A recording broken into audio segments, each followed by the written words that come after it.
Graça e paz. Eu sou o pastor José Henrique e aqui na Escola Dominical da Igreja Presbiteriana de Nova Aurora estamos estudando a revista Nossa Fé, da editora Cultura Cristã. Tema trimestral: Gente que deu glória a Deus. Lição número 13. Do Senhor na vida e na morte. Erasmo Braga. Amor integral a Deus e ao próximo com toda a capacidade intelectual. Texto básico, Lucas 10, 27. E, respondendo ele, disse: Amarás ao Senhor teu Deus de todo o teu coração, e de toda a tua alma, e de todas as tuas forças, e de todo o teu entendimento, e ao teu próximo como a ti mesmo. Introdução. Nenhum de nós vive para si mesmo, nem morre para si mesmo. Essas palavras do apóstolo Paulo na carta aos Romanos 14, 7, foram o lema da vida de Erasmo de Carvalho Braga, pastor, professor e intelectual presbiteriano que viveu no final do século XIX e no início do século XX. Sua vida foi plenamente consagrada a Deus e às mais nobres causas, em razão de seu desejo de que o Evangelho fosse vivido em plenitude, tanto na igreja quanto na sociedade.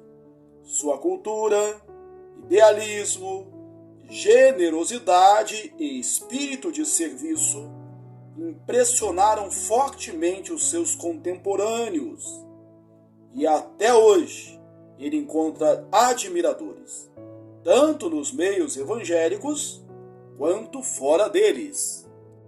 Tópico 1. Formação cristã. Erasmo Braga recebeu a influência do Evangelho desde o seu nascimento em 23 de abril de 1877, na cidade do Rio Claro, SP. Foi o primeiro filho do casal de professores João Ribeiro de Carvalho Braga e Alexandrina Teixeira da Silva Braga, que lecionavam numa escola fundada pelo reverendo João Fernandes da Gama, naquela cidade. O pai tinha vindo de Portugal para o Rio de Janeiro, ainda menino, e se converteu aos 18 anos, em 1870, ao ler uma velha Bíblia rasgada, que era usada como papel de embrulho. No mesmo ano, foi recebido na igreja presbiteriana da antiga capital do Império pelo reverendo Alexandre Blackford. De 1878 a 1884, a família residiu na capital paulista, onde João trabalhou como guarda-livros, contador, e lecionou no Colégio Morton e na escola americana. O menino se revelou muito inteligente e precoce desde cedo. Sua mãe escreveu ao lado de Mateus 5, o Novo Testamento da família. Abre aspas. Erasmo leu esse capítulo hoje, durante o culto doméstico. Ele tem 5 anos. Fecha aspas. Fez os seus primeiros estudos na escola americana, onde o pai também estudou para o ministério com os reverendos George Chamberlain e John B. Owell. Frequentaram a Igreja Presbiteriana de São Paulo, pastoreada por esses ilustres missionários. Em setembro de 1884, a família mudou-se para Botucatu, onde João exerceu a sua licenciatura e foi ordenado pastor exatamente um ano depois. Erasmo estudou na escola anexa à igreja presbiteriana e, ao mesmo tempo, atuou como professor assistente da mãe. Em 1890, no início da adolescência, foi realizar os estudos secundários na escola americana, na capital, onde todos admiraram sua inteligência. Chegou a ser aprovado nos exames de ingresso na afamada Academia de Direito do Largo de São Francisco, mas o desejo de servir a Deus no ministério falou mais alto. Fez parte da primeira turma do Instituto Teológico, fundado pelo reverendo Eduardo Carlos Pereira, estudando em seguida no Seminário Presbiteriano. Tópico 2. Início do ministério. Foi licenciado pelo Presbitério de São Paulo em 1897 e ordenado pelo Presbitério do Rio de Janeiro em 5 de setembro de 1898, passando a pastorear a congregação de Niterói, que foi organizada em igreja no dia 1º de fevereiro do ano seguinte. Em junho de 1899, foi um dos fundadores do valioso jornal O Puritano, ao lado do reverendo Álvaro Reis, que iniciava o seu longo ministério na Igreja Mãe do Presbiterianismo Nacional. Todavia, foi breve essa estada inicial de Erasmo na região da Baía de Guanabara. No final de julho de 1901, recém-casado com a lisboeta Olindina Jardim, ele retornou a São Paulo para trabalhar no Mackenzie College e no Seminário Presbiteriano. Nesses anos, o jovem ministro serviu e glorificou a Deus em 3 áreas. Primeiro, como dedicado pastor, inicialmente em Niterói e depois nas igrejas Unida de São Paulo, de Juquiá, no Vale do Ribeira, e de Pinheiros, na capital paulista. Em segundo lugar, como professor e capelão do Mackenzie e como docente do seminário, tendo sob seus cuidados muitos adolescentes e jovens que se preparavam para o ministério e outras carreiras. Finalmente, como jornalista, escrevendo valiosos artigos sobre os mais variados temas para jornais eclesiásticos e seculares, o Puritano, Correio Paulistano e outros. Em 1907, Erasmo acompanhou o seminário presbiteriano quando a instituição foi transferida para Campinas e passou a ocupar as instalações do antigo Colégio Internacional no alto da Rua Doutor Quirino. Sua principal área de especialidade era o Antigo Testamento e matérias correlatas. Seu biógrafo, reverendo Júlio Andrade Ferreira, observou: ninguém como Erasmo Braga contribuiu mais para trazer à mente evangélica brasileira os segredos da vida oriental e os tesouros da sabedoria bíblica. Também foi hábil administrador dessa casa de profetas. Entre 1902 e 1913, nasceram seus 5 filhos: Otto, Paulo, Vera, Tito e Milton. Por causa do seu entendimento de que o cristão devia ter ampla participação na sociedade, ao longo dos anos, Erasmo também se envolveu com uma grande variedade de iniciativas intelectuais e sociais. Ele esteve entre os fundadores da Sociedade Científica de São Paulo e da Academia de Letras de São Paulo. Em Campinas, foi sócio do Centro de Ciências, Letras e Artes e um dos fundadores da Maternidade e da Defesa Civil da cidade.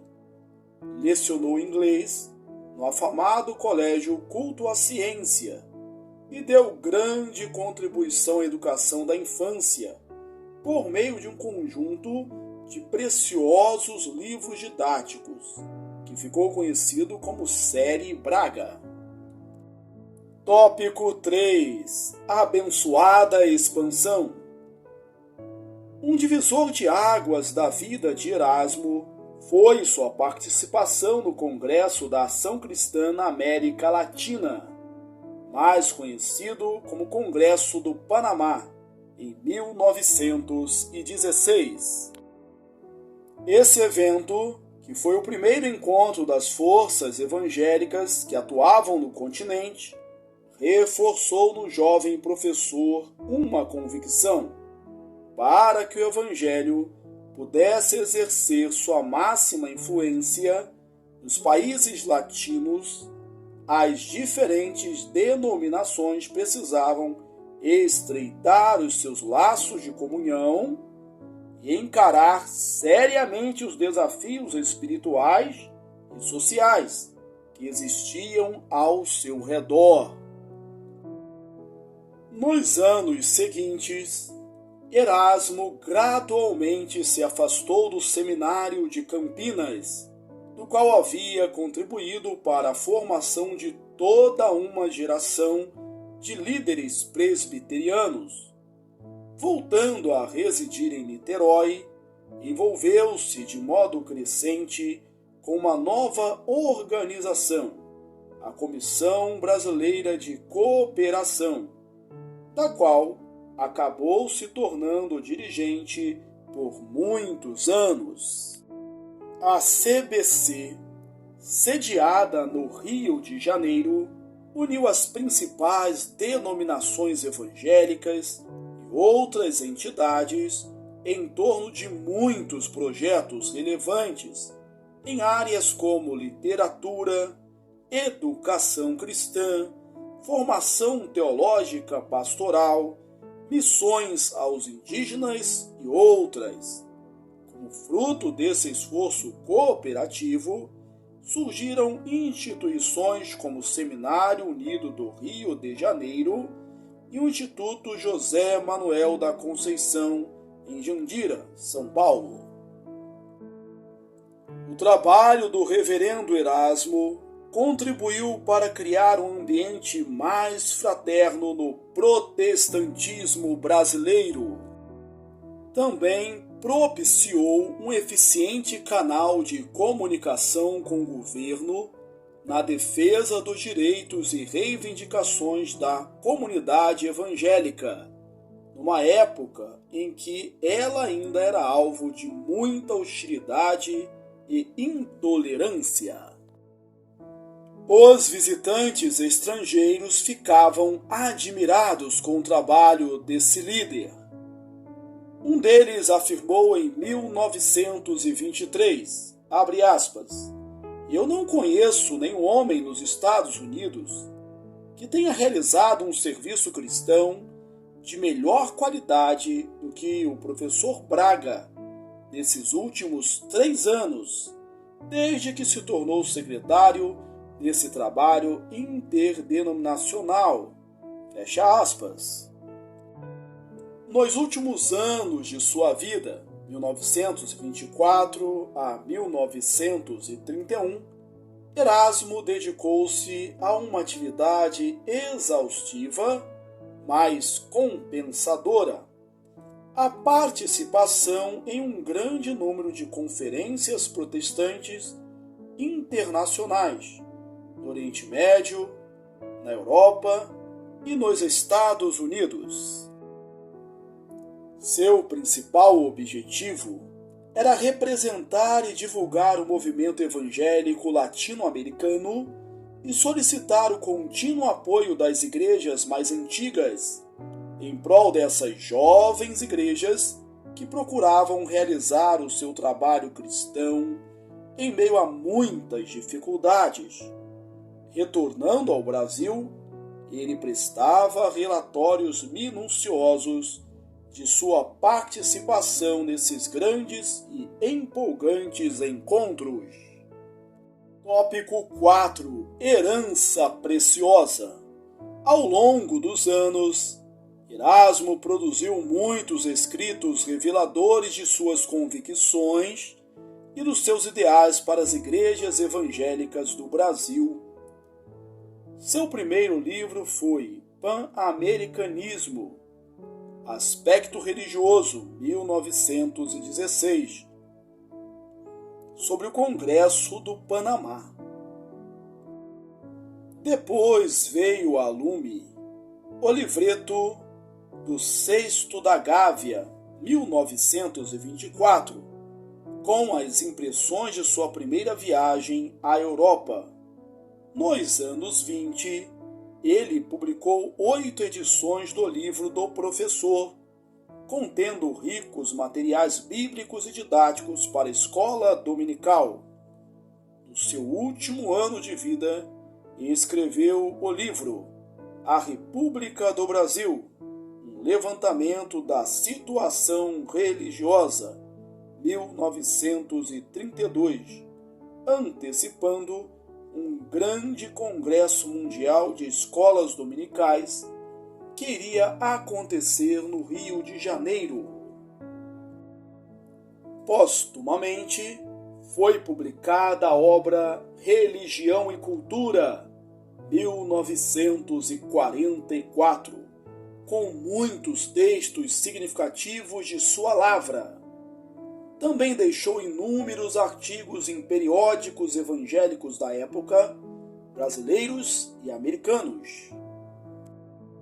Seu trabalho desgastante em tantas frentes, motivado por um imenso desejo de servir a Deus e as causas mais valiosas, contribuíram para o declínio de sua saúde. Faleceu aos 55 anos, no dia 11 de maio de 1932, em Niterói, apenas 3 semanas após a morte da esposa. Na mente e no coração de seus contemporâneos, ficou marcada de modo indelével a imagem desse homem crente, culto e consagrado, que, à semelhança de seu mestre e senhor, andou por toda parte pregando o evangelho e fazendo o bem. Em reconhecimento por seus serviços, seu nome foi dado a ruas, escolas e outros locais em todo o Brasil. Conclusão. Com sua vida e ministério, Erasmo Braga demonstrou de maneira prática os 2 grandes preceitos da lei divina na estimativa de Jesus. Abre aspas. Amarás o Senhor, teu Deus, de todo o teu coração, de toda a tua alma, de todas as tuas forças e com toda a sua capacidade intelectual. Fecha aspas. Bíblia King James atualizada. E, abre aspas, amarás o teu próximo como a ti mesmo. Fecha aspas. Lucas 10, 27. Longe de ser perfeito, ele, de maneira humilde, responsável e altruísta, dedicou a Deus o que tinha de melhor, a começar de sua inteligência privilegiada, e se desdobrou no serviço à igreja e à sociedade. Seu legado deixa claro que, quer na vida, quer na morte, ele pertenceu ao Senhor. Como tal, serve de contínua inspiração para os cristãos que, na geração atual, procuram viver o Evangelho de maneira íntegra e relevante. A aplicação. De que modo você poderá glorificar a Deus empregando os dons que Ele lhe concedeu? E como desenvolver seu amor por Deus e por seu próximo para a glória de Deus? Encerramos aqui a leitura da última lição deste trimestre, lição de número 13, do Senhor na vida e na morte, Erasmo Braga, amor integral a Deus e ao próximo, com toda a capacidade intelectual, fechando assim o nosso tema trimestral, gente que deu glória a Deus. Quero convidá-lo a ler os meus livros. Você é o que você fala e você é o que você planeja. Que Deus te abençoe ricamente, fique na paz e até a próxima, se Deus quiser.